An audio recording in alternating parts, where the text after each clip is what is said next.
собери 100 человек и скажи мне, где что. Вот зачем мне собирать 100 человек? Если у меня какая-то проблема, я сам решу один. Если ты там был, вот ты тоже шакал.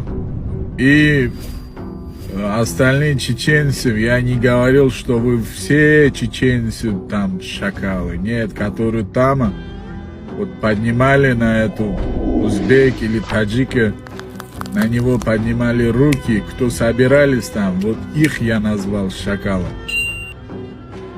И вот ты, который вот говорит сейчас, вот ты шакал. Это не тебя говорит, что куда-нибудь собирать или что-то делать, хорошо? Я тебе еще раз говорю, если девушка сама не захотела, никто ему не будет приставать или что-то там говорить. Понимаешь?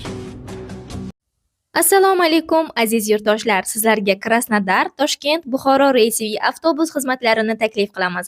Reyslarimiz haftaning seshanba va shanba kunlari amalga oshadi. Reyslar Rostov-na-Donu, Sochi, Anapa, Volgograd, Novorossiysk, Saratov shaharlari aro amalga oshadi. Biz bilan bog'lanish uchun ekrandagi ishonchli raqamlarga aloqaga chiqing. +7 962 089 10 10.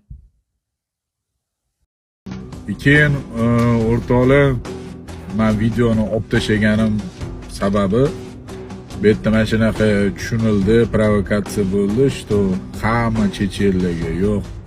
Men bitta здравый chechen telefon qildi, ichkarida o'tirgan, что tushuntirdi. Erta o'zimizni yurgan musofirlar bilan chechenlarning o'rtasida qanaqadir nimadir chiqmasin, urush chiqmasin.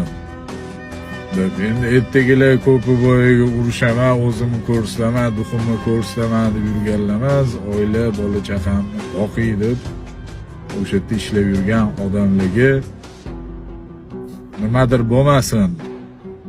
Xullas, mana shunaqa bor edi. Bilaman, что здравый, достойный chechenlar bor, tojiklar bor, o'zbeklar bor, lekin orasida, ularning o'rtasida nimadir chiqmasin degan maqsadda men videoni olib tashladim. Bularni qaysidir biridan qo'rqib-da men aytdim, что o'sha yerdagi haqiqatdan ham, hozir ham bundan keyin ham aytaman. Ular o'sha yerda yig'ilib imonni ko'pchilik bo'lib o'sha bolaga qo'l ko'targanda men shakal degan. Bundan keyin ham deyman. Shunaqa gaplar xullas.